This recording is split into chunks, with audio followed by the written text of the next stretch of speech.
Posting your precious metals can be a little bit nerve-wracking, especially when the insurance that we rely on to cover the precious metals doesn't pay out. There's a few cases that I am aware of at the moment where the Royal Mail are dragging their heels about paying out for lost special delivery items. There are some really important things that I hope to cover in today's video that will maybe help you understand the risks that you might take if you're posting your precious metals. There are cover limits for your insurance, which can invalidate your entire claim. What to do to protect your parcels and package things. It might seem basic, but everything you can do to help mitigate potential risk of packages being lost or stolen is super important. And lastly, what can you do if the Royal Mail does start to play a little bit silly with your claim and not want to pay you out the right amount? I've got 6 checks here for refunds, which are all different and all wrong. It's just putting the special back in special delivery.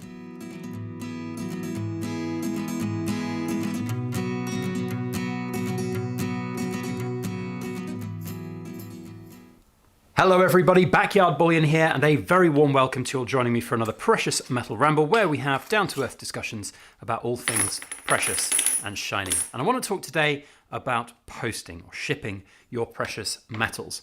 For us in the UK, we have a registered insured service called Special Delivery, done by our very own Royal Mail.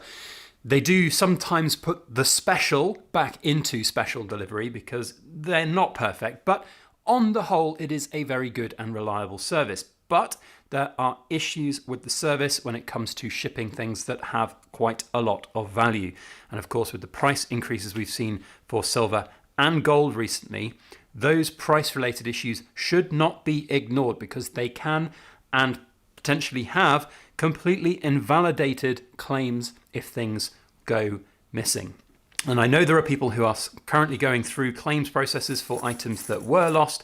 And just to reiterate, the chances of something going lost that is special delivery is very, very low, but it's still a chance that might happen. And if you're sending a package that has £5,000 worth of silver or gold or both in it, can you stomach the chance that you'll get nothing out at the other end? So I hope to be able to give some of my advice, thoughts, opinions, what I do to protect myself from that situation as a seller, as a retailer, and also as a private individual who likes to, of course, send out precious metals to whether it be customers or dealers or people who are buying stuff on the old internet. So let me know your thoughts down in the comment section. I think this is a really important thing. And whilst there's going to be a lot of talk about Royal Mail special delivery because we're here in the UK, I think it's really relevant to a lot of other places and countries around the world as well, because insurance is only ever worth the paper that it is written on. It is not guaranteed until you get the check at the other end with money coming to you. Now, these are some payments that I've recently had from the Royal Mail when I've sent items that were delayed. I sent a lot of big bits of, or lot of big packages up to the Edinburgh Assay Office for hallmarking for my own poured silver. And sometimes these big packages get delayed and such that I can then claim for the refund of the postage. Each of these packages cost me £24.75. I received a cheque for £17, £14.75, £14 and 4 pence. How they came up with that one, I don't know. £20.75 and £19.55. 6 individual cheques, or was it 5? 5 individual cheques with all completely different amounts on them. And it just goes to show that the Royal Mail basically will just do whatever they can, wherever they can, to not pay out the full amount that they're supposed to. Now, these are not checks for replacing lost or stolen items. These are just postage refunds. And if they're going to get that wrong, you can bet their bottom dollar that they're going to try and get a refund for £2,500 worth of precious metals wrong. So what can you do to protect yourself? First up, there's the insurance limit there. It is a very important thing that people don't fully understand. As per the terms and conditions on the Royal Mail's website, the insurance is not up to £2,500. It is £2,500 for packages worth £2,500 or less. So if you send something that's worth £1,800 and you've chosen that level of cover, you are covered up to the value of your item, up to a maximum of £2,500.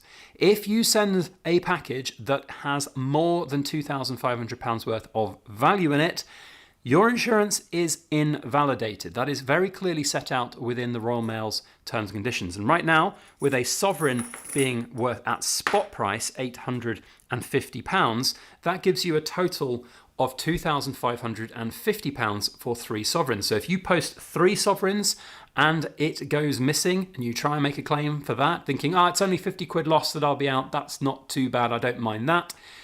Think again, because they can, and I mean, insurance companies will always do this, won't they? They'll invalidate your claim and you'll get zip, 3 sovereigns gone.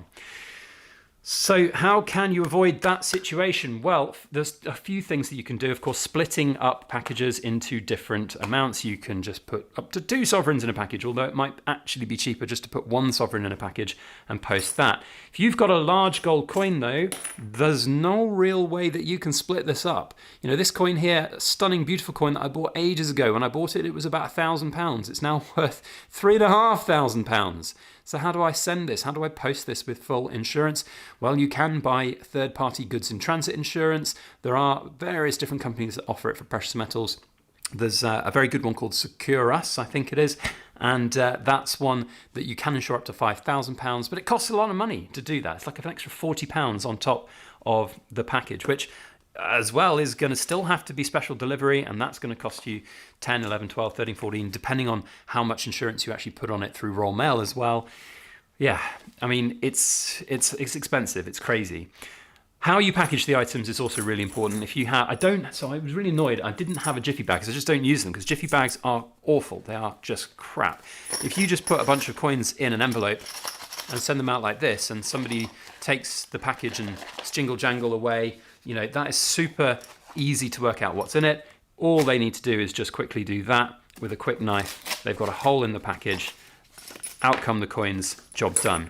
So what you want to do when you're packaging your stuff is you do not want to have it, let's get those coins back out before I throw them everywhere. You do not want your package to be easy to get into. It's about a delay tactic. Most things that are stolen from packages are from things like Jiffy bags, where you've had a quick slash of a knife and then out falls the coin, or if somebody's just sending coins in an envelope.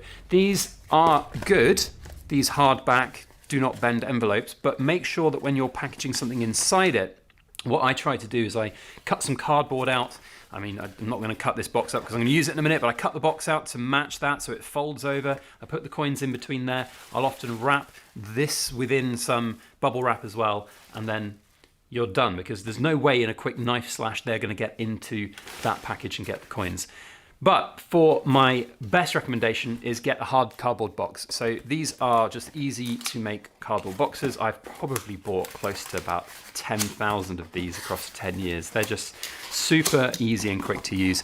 Of course, the more you buy, the cheaper they are, but generally speaking, they're quite affordable. And if you're going to be sending a couple of grand's worth of silver or gold, then make sure you use the right one. But don't just put the coins in willy-nilly, because if you just put a bunch of coins in like this to post, not that anybody would do this, but I have seen people do this. Again, jingle jangle. It's going to be a package of interest. Less easy to get into quickly, but also jingle jangle.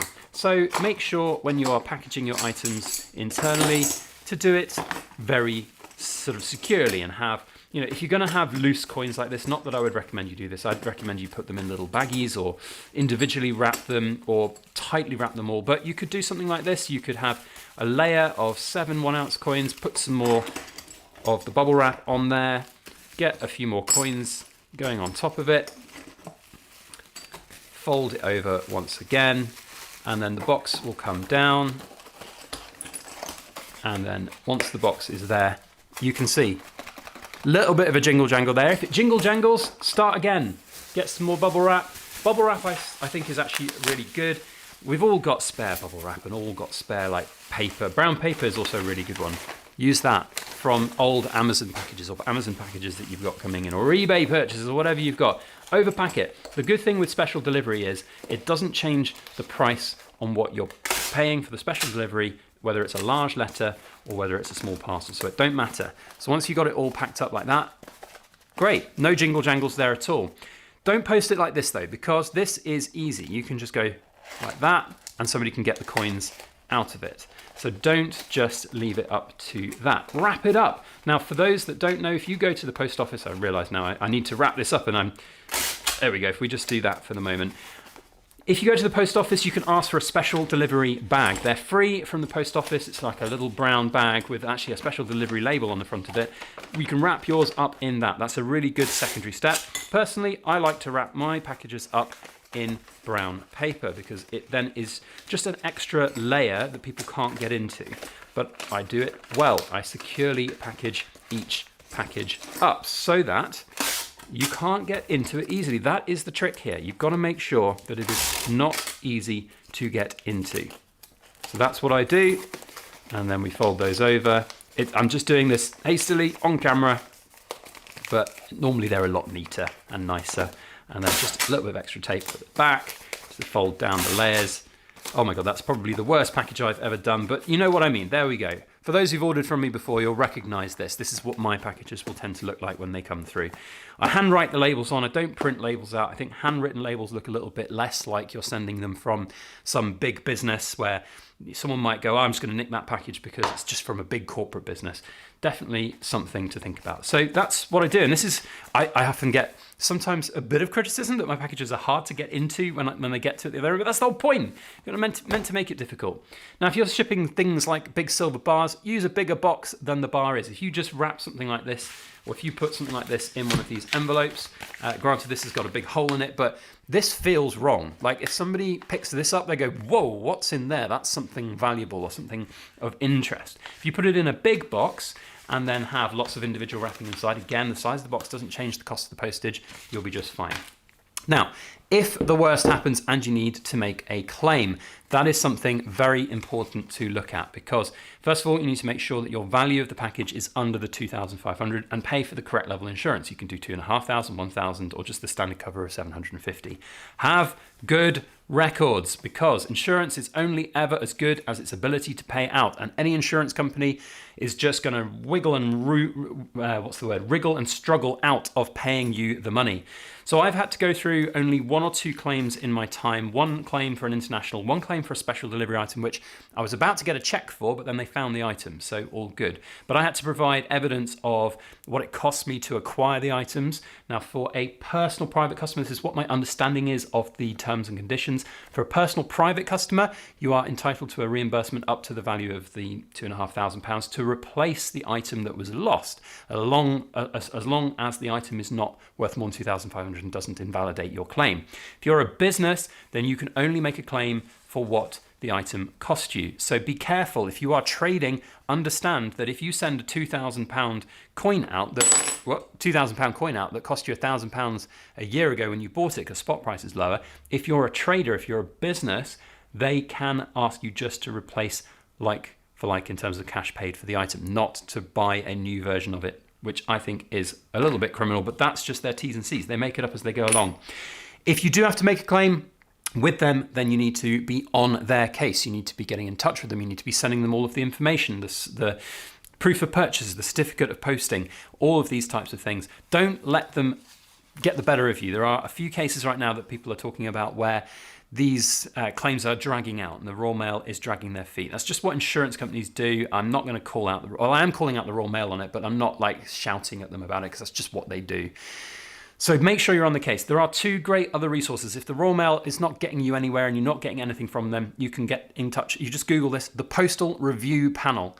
They're independent from the main claims part of Royal Mail and they'll look at it. If the Postal Review Panel denies your claim or ignores you, you can go to this thing called the Postal Redress Service. It's a free legal service. It's like the Financial Ombudsman, but for shipping. And you can make a legal claim with them. I've done that on 2 separate occasions, and I have won on both times. When I was due a refund, I have a feeling I might be making 5 more of these claims. But again, with these, I was owed like £15, I got a check for £14.40 and they wouldn't listen to me. They didn't want to give me the 60p. So I took them to the redress service and I got compensation, £50 on top. So boo sucks to them. So a lot to consider, a lot to factor in. Please be safe when posting your precious metals. I hope this video has been of interest to you. For those who are watching to the back end of the video, cool kids, put the thumbs up. Thank you for watching. For the Cool Kids Club prize, we'll go 5 checks, all for different amounts. What on earth is happening? That's your phrase for today's Cool Kid Club prize. Thank you all for watching. We'll see you on the next video. As always, make sure you like, share, comment, and subscribe for more.